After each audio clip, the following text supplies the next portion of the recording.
Hey, what's going on guys? John here, and today I wanted to do a video review for these garage floor tiles. So in this video I'm going to walk you through, kind of show you a little bit of some information about installation. We'll talk a little bit about my overall thoughts now that we've had them installed, and just give you pretty much everything that I learned as I was going through the process of this and why I chose to actually go with these tiles. So let's first start off with the tiles themselves. The idea here is that you have these tiles that go down. They all have a ribbed pattern through them. They're very, very durable. So obviously you can put cars on them, heavy machinery, things like that, and they're not gonna break, warp, bend, anything like that. Upon installing them, we really didn't have too many issues as long as you make sure you match up all the grooves as you put them down into the floor.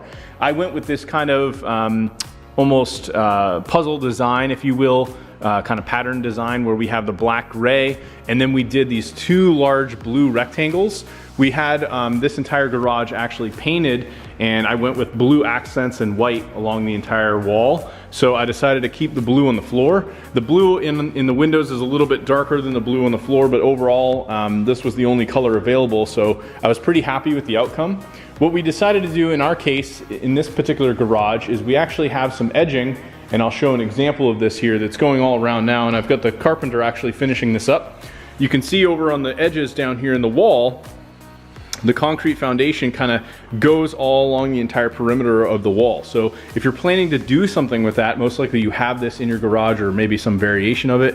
While you could paint it, I thought it would be better to basically have all the tiles butt right up against it and then do finished trim all along the edges, which you can see we're finishing over here and adding a step into this extra room we have off the garage. So it's gonna look really clean. This is all gonna get covered, and the finished look alongside the tiles looks really good. It's almost like a nice showroom style feel. This is gonna need to be painted, but you can see how nice this looks against the tile.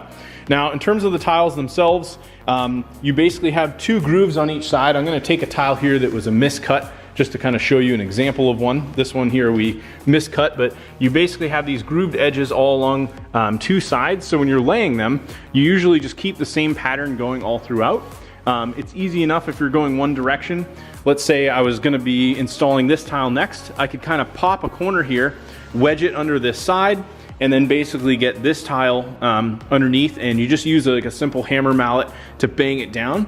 It will take, for a space like this was probably about 1,000 square feet.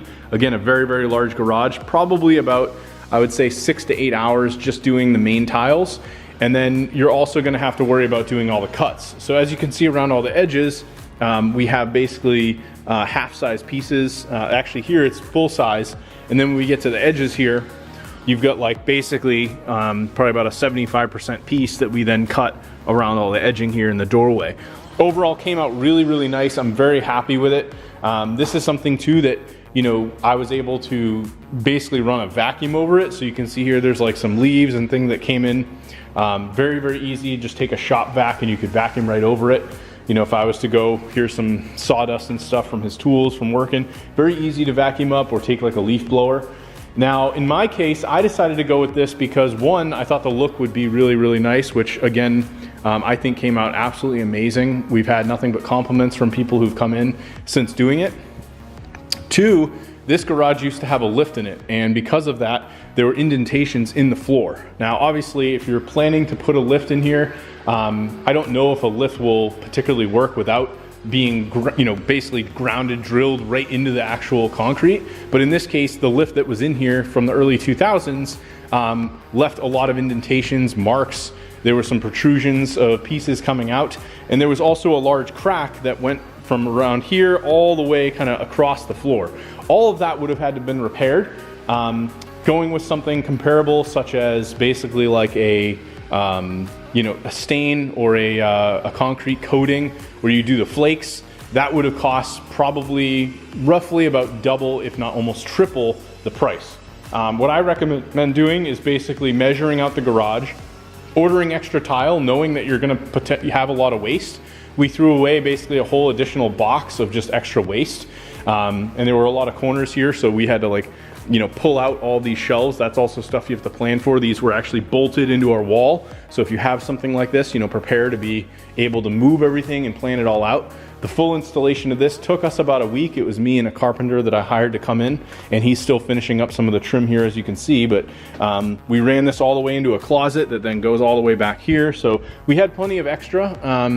I think the only thing we didn't do is a bathroom down here that I have, but ultimately this came out just absolutely awesome, you know, kind of matching with the insulation we did on the garage and all the paintwork we did. I'm very, very happy with the overall outcome of these tiles.